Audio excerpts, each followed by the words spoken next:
नमस्कार। आज की बैठक में आपका स्वागत है। बरेली में डिजिटल कर्फ्यू लगा हुआ है, यहाँ पे इंटरनेट बंद है, आप लोगों को पता होगा। और आज हमारे साथ इस बातचीत के लिए कि आज तौकीर रजा ने पिछले दिनों में जो अपने बयानबाजी करी, उसके बाद वो जेल गए, उसकी वजह से बरेली में तनाव हुआ और यहाँ पे इंटरनेट बंद किया गया। इन सब बातचीतों को थोड़ा सा डिटेल में जानने के लिए कि ये जो बरेली में जुमे वाले दिन आई लव मोहम्मद का जो आंदोलन था या उसके बाद जो चीज़ें हुई, उन सब चीज़ों पे मुस्लिम पक्ष कैसा सोचा है, क्या तौकीर रजा ने जो किया, जो बयानबाजी करी, वो सही थी, क्या उनके संग ज्यादती की जा रही है। इन सब बातों को आराम से समझने के लिए हमारे साथ मौजूद हैं मौलाना साबुद्दीन जी। शुक्रिया। मौलाना साहब ने इतना कह सकते हैं बरेली को उथल पुथल कर दिया है। अब हम रिकॉर्ड कर रहे हैं बरेली में, लेकिन जाना पड़ेगा, अब हमें पीलीभीत अपलोड करना है। हाँ, ये थोड़ी सी तकलीफ तो आपको झेलना पड़ेगी। तो बात हम तो झेलने को तैयार हैं, वो ऐसे लोग ना झेलें जो पीलीभीत जा ही नहीं पाएंगे कि आदमी रहता है यहाँ, जाना उसे वहां पड़ेगा। चलिए, हम पे संसाधन, दूसरा आदमी तो छोटी छोटी चीजों के लिए परेशान है। जी जी। रैपिडो, स्विगी और ओला वाले तो बहुत परेशान है इस समय, उनका तो 3 दिन का रोजगार छिन गया। हाँ। मौलाना साहब, आप आला हजरत पे रहते हैं, मैं ये कह सकता हूँ, तो आला हजरत मुल्क की जो प्रांगण है, जो जगह है, बिल्कुल वहीं रहते हैं। तौकीर रजा जी भी वहीं रहते हैं। तो आप उनको एक लंबे अरसे से जानते हैं, तो आपने उनको हमेशा किस निगाह से देखा कि वो एक राजनीतिक व्यक्ति हैं, या वो धर्म के प्रति भी उनका वैसा झुकाव रहा, जिस तरीके से जो आला हजरत मरकज के आसपास के जितने भी लोग हैं, उन लोगों की जो धार्मिक आस्था है, तो इसको थोड़ा सा मुझे बता दीजिए। देखिए, मैं कम से कम 40-45 साल से बरेली में हूँ। मैं उस वक्त से इनको जानता हूँ, और मैं जब से मैं जानता हूँ और आज तक वो मैंने पॉलिटिकल तौर पर मैंने इनको जाना, चूंकि इनकी जितनी भी सरगर्मियाँ रहती हैं, एक्टिविटीज़ हैं, वो सियासी रहती हैं, और इसी सियासी एतबार से मैं इनको जानता हूँ बस। तो इस सियासी एतबार में आप देखते हैं कि इनकी जितने भी ऐलान है या इनकी जो भी एक्टिविटीज हैं, वो व्यक्तिगत अपने लिए हैं या अपनी कौम के लिए भी हैं? क्योंकि इस बार भी जो बात हो रही कि कौम के लिए वो आगे बढ़े थे, और उसकी वजह से कि नबी की मोहब्बत में उन्होंने सब लोग इकट्ठा किया, लेकिन इनको जेल भेज दिया गया इनकी आवाज़ दबाने के लिए कि इनकी आवाज़ में बड़ी बुलंद है, इनकी आवाज़ बड़ी मजबूत है, इनको दबाने के लिए। तो इनके एक्टिविटीज में दिखता है कि ये अपने व्यक्तिगत एजेंडा से हट के कौम की बात मजबूती से रखते हैं, या कौम के लिए या कौम की सफाई है ये। देखिए, वो तो बराबर उनकी पार्टी इलेक्शन लड़ती रही है, और जब से कायम हुई है तो कई बार विधानसभा के इलेक्शन लड़े, कई बार लोकसभा के इलेक्शन लड़े, कई बार नगर निगम के इलेक्शन लड़े, इनका भी खुद इलेक्शन में जिला लड़ा है वो। जिला पंचायत के भी इलेक्शन लड़े, और ख़ुद भी उन्होंने इलेक्शन लड़ा। तो इसलिए मैं इनको हमेशा पॉलिटिकल नज़रिए से मैंने देखा, और पॉलिटिकल शख्सियत के तौर पर ही मैं जानता हूँ। एक मुस्लिम बड़े नेता या इतनी सारी पब्लिक को ये बात समझ में ही नहीं आई कि आई लव मोहम्मद को लेके हमें प्रोटेस्ट क्यों करना है, करना भी चाहिए, नहीं करना चाहिए। दूसरा, इन सारे प्रोटेस्ट पे ये जुमे का टाइम ही क्यों चुना जाता है? रेडिकल और पॉलिटिकल, ये दो लोगों का अलायंस हो गया। रेडिकल लोगों का और पॉलिटिकल लोग, ये दोनों लोग मिल गए, और दोनों लोगों ने मिल करके, पॉलिटिकल लोग जो थे, चाहे पॉलिटिकल पार्टियां हों या पॉलिटिकल लोग हों, इन लोगों ने इन नौजवानों का इस्तेमाल कर लिया। अब रह गई बात जुमे वाली बात। देखिए, जुमे के दिन मुसलमान छुट्टी करता है अपने कारोबार से, और एकदम बिल्कुल जहनी एतबार से एकदम बिल्कुल फ्री होता है। अब वहाँ इमाम साहब ने कह दिया, इमाम साहब जिससे भी मुतासिर हुए, तो उसका ऐलान इमाम साहब ने सुना दिया कि साहब फला जगह पहुंचिए। तो अब मुसलमान फ्री है, तो वो मजहब के नाम पर, पैगंबर के नाम पर वो उस मैदान में पहुंच जाता है। चूंकि वो फ्री है, वो सोचता है चलो ये दीन का काम है, धर्म कर्म का काम है, हमें सवाब मिलेगा, और पैगंबर से मोहब्बत है। इस मोहब्बत के जज्बे से सरशार होकर के, इश्क़ रिसालत में डूब कर वो पहुंच जाता है। जो मतलब इतना आज के वक्त में भी आप कहना चाह रहे हैं कि मुसलमान इतना इनोसेंट है, या इतना नासमझ है कि वो कुछ नहीं समझ पा रहा है? अभी तक उसको यही नहीं समझ पाया कि आई लव मोहम्मद वाली बात पे मुझे क्या एक्शन लेना चाहिए, क्या इमाम को भी ये चीज़ें साफ करनी चाहिए या नहीं, कि भाई नबी से मोहब्बत तुम दिल में रखो, और मोहब्बत के इजहार करने का ये कोई तरीका नहीं है। और कहा भी गया है कि रियाकारी, मतलब आप अगर दिखावे के लिए कुछ कर रहे हैं तो वो गुनाह भी है, ऐसा है। तो फिर ये तो मतलब दिखाने के लिए तो कर रहे हैं ना, कि लिखना मोहम्मद साहब का, कहाँ मोहम्मद साहब का कार्टून बनने पे पूरे विश्व में हंगामा हो गया, कहाँ अब आप खुद ही ले लेके पोस्टर चल रहे, उस पोस्टर के संग कोई बेअदबी कर दे तो उसके लिए भी तो कहीं ना कहीं फिर जो लोग चल रहे हैं उन पे भी तो गुनाह आएगा ना। कोई बेअदबी कर दे, आप नारे लगा रहे हो, कुछ कर रहे हो, तो इन सब चीजों के लिए कोई इमाम या मौलवी लोग नहीं समझा पा रहे हैं इनको। देखिए, पैगम्बर इस्लाम सल्लल्लाहु ताला अलैहि वसल्लम की एक हदीस है, फरमाते हैं मन सलिमल मुस्लिमूना बिलिसानिही व बियदिही। अच्छा मुसलमान वो है जिसके हाथ से, पैर से, जुबान से किसी दूसरे को तकलीफ ना पहुंचे। मगर ज्यादातर जो मुसलमानों की जो तादाद है वो जज्बा तो दीन का है, मगर वो दीन से नावाकिफ है, और वो पैगंबर की मोहब्बत में बगैर सोचे समझे हर आदमी की आवाज पर वो इकट्ठा हो जाते हैं। मतलब ये तो आवाज गलत दी जा रही है उन्हें, अब उनका इस्तेमाल गलत किया जा रहा है। और अब रह गई बात दूसरा, पोस्टर बैनर के। देखिए, ये जो भी पोस्टर है, बैनर है, होर्डिंग है, चौराहों पे लगाना, अखबार में छापना, पंफलेट छापना, या दीवारों पे पोस्टर लगा देना। अब लिखा हुआ आई लव, दिल बना हुआ है, और नीचे मोहम्मद लिखा हुआ सल्लल्लाहु ताला अलैहि वसल्लम। तो हम अपने आप को ये समझते हैं कि पैगंबर का जो नाम है वो इतना मुबारक और मुतबर्रक नाम है कि हम सीधे सीधे नाम नहीं लेते हैं। मगर ये कुछ जो रेडिकल लोग हैं, इन्होंने जो है वो क्या किया, बगैर सोचे समझे सीधे आई लव मोहम्मद। अब वो पोस्टर, बैनर, होर्डिंग वगैरह टूटता है, गिरता है 4 दिन बाद, 10 दिन के बाद में, और नीचे गिर जाता है, जमीन पे गिर जाता है। अभी मैंने बहुत सारी गलियों में मैंने खुद देखे, और मैंने खुद जो है वो पोस्टर मैंने वो उठाए। आधा, एक मैंने देखा कि आधा पोस्टर जो फटा हुआ था, आधा दीवार पे लटका हुआ था, और आधा नाली में गिर गया था। मैंने उसको उठा करके उसको चूमा, जेब में रख के लेके घर पे लाया, और उसको मैंने ऊंची जगह पे, एक जगह, महफूज जगह पे मैंने रख दिया।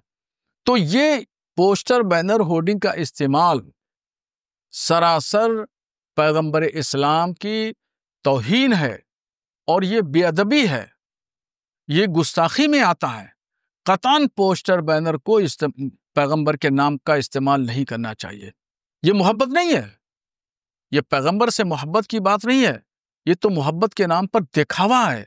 और पैगंबर साहब का नाम जो है, हुजूर का नाम, पॉलिटिकल चीजों में इस्तेमाल किया जा रहा है, अपनी सियासी ताकत, अपने पीछे भीड़ का गैदरिंग, ताकि आने वाले 2027 के इलेक्शन में पॉलिटिकल बार्गेनिंग, इस तरीके से जो है वो लोग इस्तेमाल कर रहे हैं तमाम नौजवानों को। आपने जैसा बताया कि मस्जिद से ऐलान हो जाता है कि आपको फलानी जगह पहुंचना है, तो इसका मतलब मस्जिद भी सियासी अड्डा बन चुकी है, या इमाम भी उन सियासी लोगों के मोहरे बन चुके हैं कि उन्होंने कह दिया कि आप वहां पहुंचोगे। इमाम का काम तो ये तो नहीं होना चाहिए कि पूरी, अगर कहीं पे भीड़ आई है, वो आई है खुदा के लिए, या वो आई है इस्लाम के नाम पर, उस भीड़ को आप यूज कर रहे हैं, आप कहीं पहुंचा रहे हैं।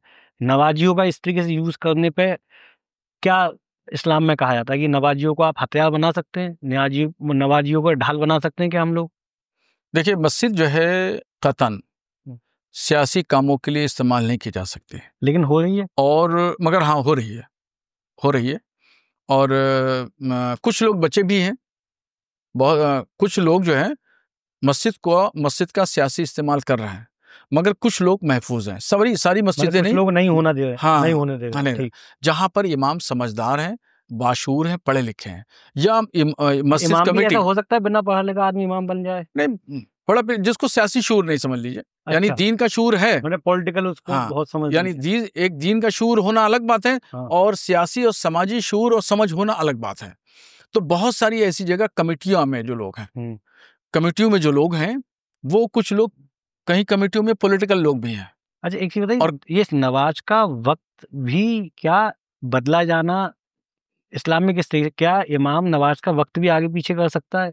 हाँ, ये सामान्य बात है ये। हाँ, नमाज का वक्त आगे पीछे कर सकता है, सामान्य बात है, सामान्य इसके लिए बात। कुछ बहुत नहीं विशेष नहीं नहीं है। नहीं नहीं, इससे कोई जरूरत नहीं, क्योंकि टाइम जो है ना वो आगे पीछे होता है। जैसे अभी सूरज निकल नहीं, रहा था, किसी वजह से हम, जैसे इस वाले मामले में कहा जा रहा है कि नमाज का वक्त बदला गया। दूसरा कि नमाज आप जहाँ पे भी रहते हैं या जहाँ पे भी नौकरी करते हैं, तो आपको अपना जुमे की नमाज अदा करने कहाँ जाना चाहिए? किसी स्पेसिफिक जगह पे जा सकते हैं या जो करीब हो वो जाना चाहिए? क्योंकि जैसे तौकीर मियाँ ने कहा कि मुझे मैं नौमेला मस्जिद आऊँगा और वहाँ पे मैं जुमे की नमाज पढ़ूंगा, जबकि वो रहते कहाँ है? तो ये, इसको थोड़ा इस्लाम की निगाह से समझाइए कि देखिए कितना सही है या ऐसा करना सामान्य बात है? देखिए ऐसा है कि सबसे पहली बात यह है कि जो जहाँ रहता है वो अपनी पड़ोस की मस्जिद को आबाद करे।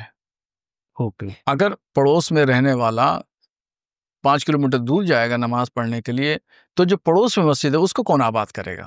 वो तो सुनसान हो जाएगी।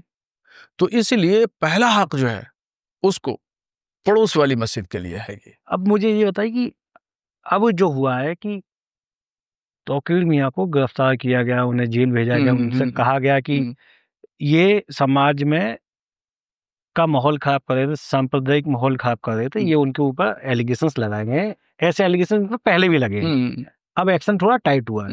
एक बार 2010 में भी उनको गिरफ्तार किया गया, बाद में सियासी दबाव में वो छोड़े गए। अब मैं बात ये करता हूँ कि आज का जो युवा है वो इसको इस निगाह से भी देख रहा है कि वो धर्म के लिए, वो नबी के लिए वो जेल गए हैं, उनके संग कुछ सियासी अत्याचार किए गए हैं, उनकी आवाज दबाने की कोशिश की। तौकीर रजा को वो कह रहे हैं कि इनका कोई पर्सनल विवाद नहीं था, कहीं इनकी कोई जमीन का कहीं का कोई लफड़ा नहीं था, इनने कहीं मारपीट नहीं करी, इनने कोई गलत काम नहीं किया, ये नबी की मोहब्बत में जेल गए हैं। एक तबका ऐसे भी इसको पेश कर रहा है कि उन्होंने एक धर्म का काम किया है। तो इन चीजों को आप किस तरीके से देखते हैं? क्या ये ऐसा ही है या उन लोगों को आप क्या जवाब देना चाहते हैं? देखिए जैसे 100 लोग हैं, 100 लोगों को 3 खानों में बांट दीजिए। 3 खानों में आपने बांट दिया तो 1% लोग यानी फर्स्ट कैटेगरी के लोग जो हैं वो कहते हैं कि जो हुआ ठीक हुआ, सही हुआ, क्योंकि हर रोज ये आवाज करते थे, उठते थे, कहते थे कि हम आवाज देंगे, सड़कों पे लोग निकल आएंगे, खून की नदियां बह जाएंगी, और यानी इश्तियाल अंगेज भड़काऊ भाषण, इस तरह के बयानात आते थे। तो उनके बयानों पर और नजर रखने वाले तो ये कहते हैं कि ठीक हुआ। अच्छा, उसके बाद में जो दूसरी कैटेगरी के लोग हैं वो खामोश हैं, वो खामोश हैं। तीसरी कैटेगरी के जो लोग हैं, जो नौजवान हैं, तीसरी कैटेगरी के जो लोग हैं वो कहते हैं गलत हुआ। उनका कहना ये है कि उनके साथ में चूंकि बीजेपी गवर्नमेंट है, नौजवान लोग ये कह रहे हैं बीजेपी गवर्नमेंट है, बीजेपी गवर्नमेंट मुसलमानों की दुश्मन है और ये मुसलमानों को दबाने के लिए काम करती है, मुसलमानों के जो कायदीन हैं, लीडरान हैं, उनको जेल भेजने का काम करती है। ऐसा है या नहीं है? तो यानी इस तरीके से मुस्लिम समाज में 3 कैटेगरी के लोग हैं और तीनों कैटेगरी के अलग अलग नजरिए हैं। तो नजरिया सही क्या है? जो तीसरा कैटेगरी का आपने बताया, क्या बीजेपी मुसलमानों के संग जाति कर रही है? क्या मुसलमानों के हित या उनको अपने धर्म की पूजा करना या अपने धर्म को मानने में दिक्कत आ रही है क्या इस सरकार में?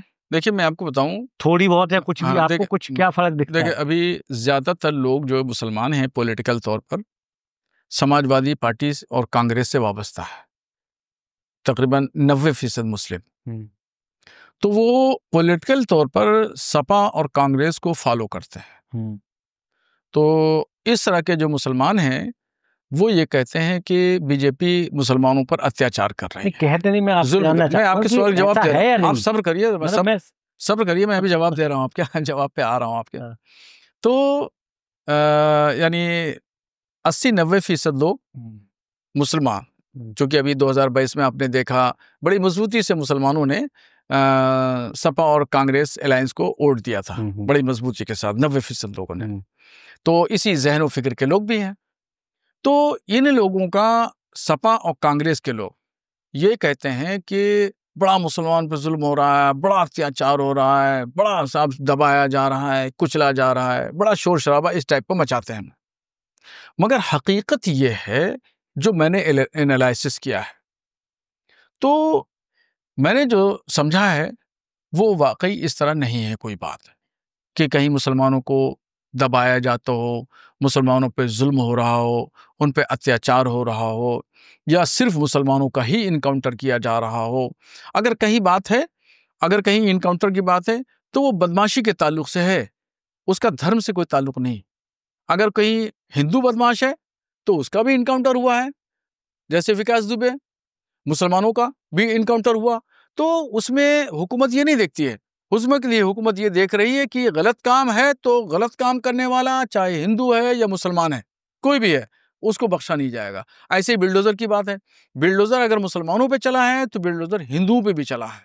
बरेली में चाहे शहीद इस्लाम का नाम ले लीजिए, तो बरेली में कन्नौजिया पे भी चला है, जो ब्लॉक प्रमुख भोजीपुरा है, तो एक मुसलमान पे भी चला और एक हिंदू पे चला। इसलिए ये कहना गलत है कि सिर्फ मुसलमानों पर ही बिल्डोजर चलता है या मुसलमानों पर दबाया जाता है। ये सरकार बिल्कुल न्याय मतलब कानून के तहत काम कर रही है जी। तो इसके मुताबिक अगर हम ये समझे, इसका मतलब तौकीर रजा आज के टाइम में जो जेल में है, वो सरकार ने सही विकल्प अपनाया, उनको जेल में डाला। लेकिन ये वाले जो लोग हैं, जो मैं आपको भी बता रहा हूँ, जिनका ये मानना है और शायद सही भी मानना है, क्योंकि वो व्यक्तिगत किसी उसमें तो उनका अपना झगड़ा था नहीं, तो वो कौम के लिए जेल में गए हैं। तो ये जो मानना है, तो ये कितना सही है, या उन लोगों को आप कैसे समझाना चाहेंगे अगर ये सही नहीं है तो? देखिए, पैगंबर आप पहले इस्लाम, बताइए तौकीर रजा को कब से जानते हो, कैसे जानते हैं? पैगंबर इस्लाम सल्लल्लाहु ताला अलैहि वसल्लम से मोहब्बत करना हमारा ईमान और अकीदे का हिस्सा है, ठीक। और बगैर उनसे मोहब्बत के कोई भी मुसलमान कामिल मुसलमान नहीं रह सकता, ठीक। ये एकदम नबी सीधी से बात, मोहब्बत करना पहली शर्त है पहली आपको शर्त है। मानने की। हाँ, पहली शर्त हमारी ये है कि वो ये ईमान का हिस्सा है हमारा। तो अब अगर कोई भी मुसलमान वो नासमझ है, ठीक है, तो इस जज्बात को उभार करके कोई भी उसका इस्तेमाल कर सकता है। ऐसा ही हर जगह हो रहा है, जगह जगह जो धरना प्रदर्शन एजिटेशन हो रहा है, तो इसी तरीके से नौजवानों का जज्बात में उन बरंगेख्ता करके इश्तियाल दिला करके कि नबी पे हमला है, जबकि ऐसा कुछ नहीं है, कहीं भी नहीं है, नबी पे कहीं कोई हमला नहीं है। मतलब सही लोगों की आवाज क्यों नहीं पहुंच पा रही है? नहीं, सही लोगों की आवाज पहुंच रही है, तभी तो इतनी भीड़ कम होती है। अगर सही लोगों की आवाज ना हो तो आप समझ लीजिए कि बरेली में कम से कम, पूरे जिले बरेली में 16 लाख मुसलमान हैं, और कितने लोग पहुंचे? 2000 2,500 बस। अगर 16 लाख मुसलमान का अगर कुछ नहीं 25% हिस्सा भी अगर रोड पे आ जाए, तो गलियां, रोड, सड़क सब ब्लॉक हो जाता है। सही आदमी की आवाज पहुंच रही है, सही लोग मान भी रहे हैं इसको, तभी तो रोड गलियां सन्नाटे में है। मतलब ये लोग थोड़े भटक गए, इनको समझाना या इनको थोड़ा सा और भी सीखना जरूरी है। अब ये जो नौजवान हैं, ये जज्बाती हैं और अपने नबी से मोहब्बत करते हैं और नबी की मोहब्बत में आए, मगर इनका सियासी लोगों ने गलत इस्तेमाल किया, जिससे ये सूरत हाल पैदा हुई। अच्छा, दूसरी चीज मुझे बताइए कि आप तौकीर रजा को कितना जानते हैं, कैसे जानते हैं, कौन है तौकीर रजा? आला हजरत से उनका क्या उनका रिश्ता है? वो धर्म गुरु हैं या वो एक राजनीतिक व्यक्ति हैं? उनको कैसे देखा जाए? देखिए, वो सियासी आदमी है, धर्म से उनका क्या रिश्ता है, आला हजरत से क्या है? मुसलमान है। तो कोई धर्म गुरु या कुछ? नहीं, धर्मगुरु तो हजरत ताजुशरिया थे, और वो सियासी आदमी है। मतलब तौकीर मियां पूर्ण रूप से सियासी आदमी है, आईएमसी के राष्ट्रीय अध्यक्ष हैं। आला हजरत दरगाह से या आला हजरत खानदान से उनका क्या रिश्ता है, और इन चीजों की अहमियत है मुसलमानों के अब निगाह देखिए, में? इन तमाम चीजों को बताने की जरूरत नहीं, आप भी जानते हैं, हर आदमी जानता है। नहीं, लोग नहीं जानते, तभी तो नहीं, लोग अभी भी उनको, जब वो दिल्ली में, जब उनको अरविंद केजरीवाल बुलाते हैं, तो आला हजरत के नुमाइंदे के तौर पे या उनसे संबंधित होने की वजह से ये उनके सियासी मंच पे पहुंचते हैं, अरविंद केजरीवाल के। तो वो आईएमसी के राष्ट्रीय अध्यक्ष को तो नहीं बुलाएंगे, इतना सियासी वजूद तो अभी नहीं इकट्ठा कर पाए थे, क्योंकि बरेली से बाहर ही पार्टी का कोई बहुत वजूद नहीं था, तो प्रदेश के बाहर कैसे चले जाते? तो ये बात तो समझनी और समझानी जरूरी है सबके लिए। देखिए, ये जिम्मेदारी हमारी नहीं है। नहीं, हमारी आप जिम्मेदारी जिम्मेदारी से भाग रहे हमारी हैं, तो फिर किसकी जिम्मेदारी ये होगी? हमारी जिम्मेदारी है। हमारी जिम्मेदारी है शरीयत की बात करना, इस्लाम की बात करना, ठीक है? हम आला हज़रत के मिशन की बात नहीं करते नहीं, हैं। मैं उसी में मैं कह हम रहा हूँ, आला हज़रत ये हम शरीयत में, शख्सियत की बात नहीं करते, नहीं इस्लाम हम में, मिशन की बात करते नहीं हैं। इस्लाम में या इस्लाम की बात हमसे पूछिए, हम बताएँगे। शरीयत की बात पूछिए, हम बताएँगे। आला हज़रत के मिशन की बात पूछिए, हम हाँ, तो वही बताएँगे। वही मैं कहा सूफ़ीज़्म की बात करिए, हम बताएँगे। वही वही हम ख्वाजा गरीब नवाज़ की बात मैं आपकी करेंगे, बात समझ गया। पैगम्बर इस्लाम की बात करेंगे। हम किसी शख्सियत को नहीं जानते। चलिए मैं इस बात को यहीं रोकता हूँ, मैं इसको ऐसे समझना चाहता हूँ कि परिवार की क्या अहमियत है इस्लाम में, ऐसा होता है। ये आला इस्लाम हजरत की के जो परिवार है, जैसे सुबानी मियाँ जी थे, अब उनके बाद कोई उनके बेटे हैं या कुछ है, या हम इन्हीं की बात करें, तो परिवार की अहमियत इस्लाम में कितनी मानी गई है, कितना उनका वजूद रहता है, उनके जरिए हम क्या प्राप्त कर सकते हैं? देखिए, इस्लाम में परिवारवाद की कोई गुंजाइश नहीं है। इस्लाम तो सीधे-सीधे उसूलों की बात करता है। कुरान, हदीस, इजमाए उम्मत। तो और एक चीज और पूछी कि ये जो आपने वर्ड उर्दू वर्ड का जो प्रयोग किया इत्तेदाद, मतलब इसके अलावा भी कुछ आप उर्दू वर्ड अगर आप प्रयोग करें तो उनका अगर हिंदी में भी हम लोग को बताते चलें, ठीक, तो जो आज के समय की जो जो ऑडियंस है वो कनेक्ट कर पाई कि आपका कहने का ठीक, सही मतलब क्या था। ठीक। इसको इक़्तिदार को हिंदी में सत्ता कहते हैं। हम्म, यानी जो मुखिया है मुख्य। स्टेट का, मुख्यमंत्री, हम्म, उसको कह लिए, तो उसको कहते हैं साहिब इक़्तिदार, हम्म, और यानी साहिब सत्ता, हम्म, सत्ता उसके पास में हम्म। है, उसको कहते हैं। अभी जो आपका पॉलिटिकल सवाल है, तो देखिए, इस वक्त मुसलमानों को तरक्की के करने के मौके बहुत हैं। यानी काफी मौके हैं। हाँ, काफ़ी मौके हैं तरक्की करने के। और मैं समझता हूँ कि जब जब कोई इस तरह की हुकूमत आए, जो मुसलमानों पर ध्यान न दे, हम्म, तो उस वक़्त जो है खुद ध्यान देने की ज़रूरत होती है। तो इस वक़्त बीजेपी की हुकूमत में मुसलमानों को तालीम पे ध्यान देने की अशद ज़रूरत है, और बहुत सुधार भी आया है तालीम में।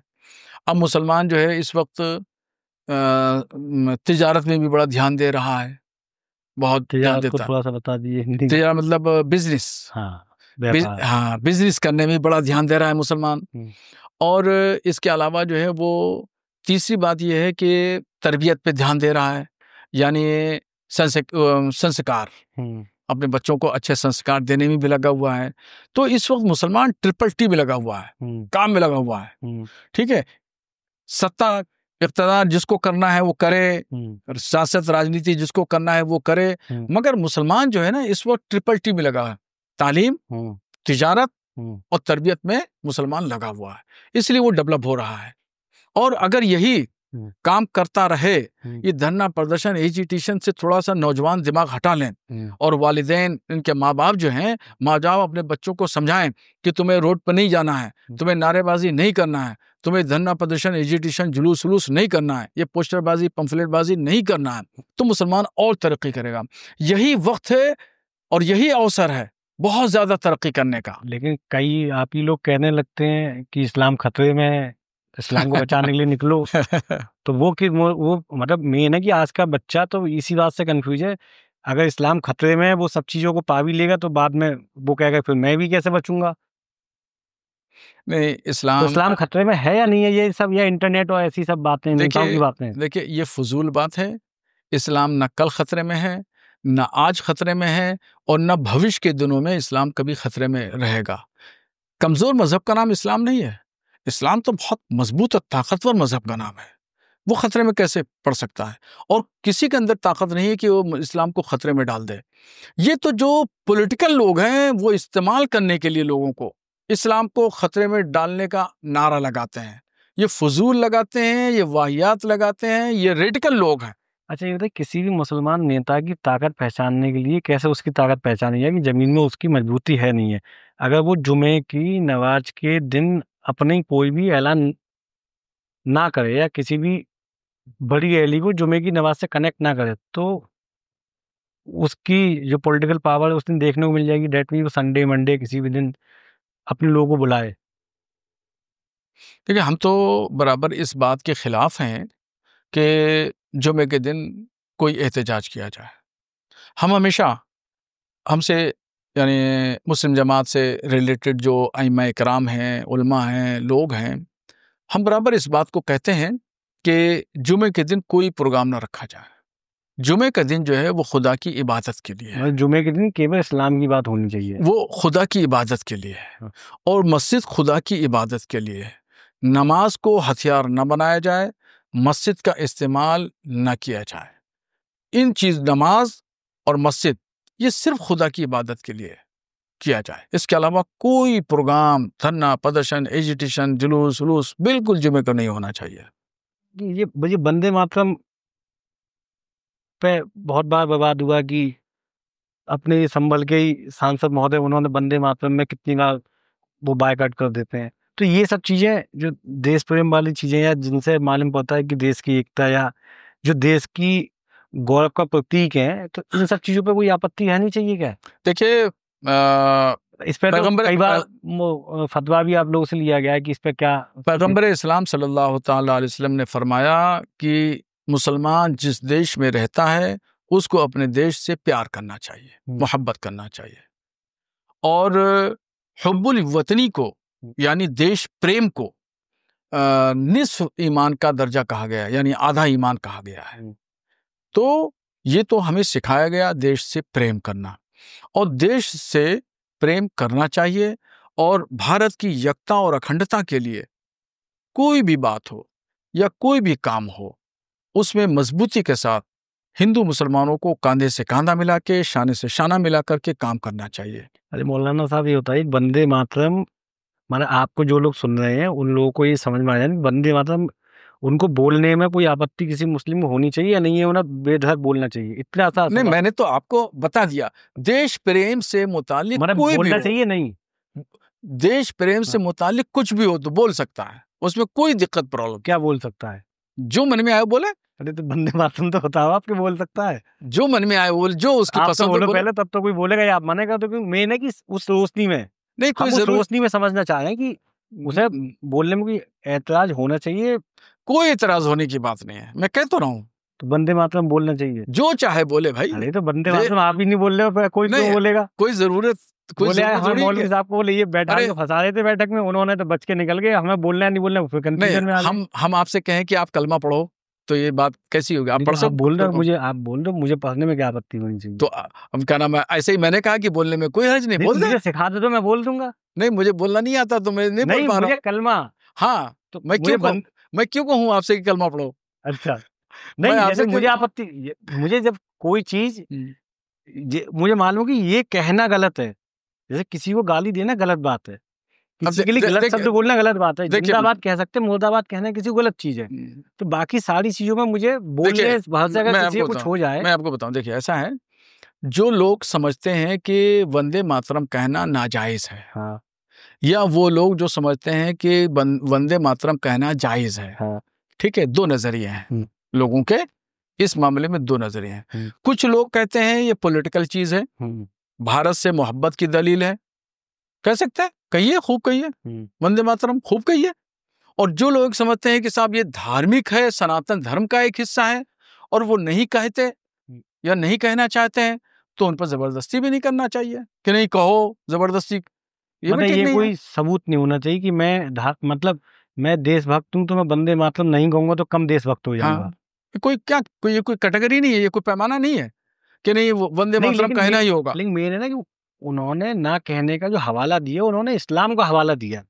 तो आप ने भी जैसे आपने भी कहा कि मुझसे इस्लाम के नजरिए शरीयत की चीजों में आप मुझसे बात कर लीजिए, तो मैंने ये इसलिए पूछा क्योंकि हवाला व्यक्तिगत नहीं था कि मैं नहीं बोलूंगा, उनका ये कहना था कि इस्लाम में तो इस्लाम में क्या इजाजत नहीं देता। नहीं, कहाँ इजाजत नहीं, कोई कुरान की हदीस बता दीजिए। तो अब आप बताइए, कोई कुरान की आयत बता दो, हदीस बता दो। तो आप बताएंगे ना कि भाई उनका व्यक्तिगत वो मामला हो सकता है, लेकिन कुरान का हिस्सा या इस्लाम का हिस्सा कोई मतलब नहीं। देखिए, कुरान शरीफ में कहीं वंदे मातरम का जिक्र नहीं है कि पढ़ो या मत पढ़ो, ना हदीस में पैगंबर इस्लाम ने फरमाया वंदे मातरम भी नहीं था जिसमें कुरान लिखी। हाँ, तो वही मैं तो कह रहा हूँ कि वंदे मातरम को इस्लाम से जोड़ के देखना नहीं चाहिए।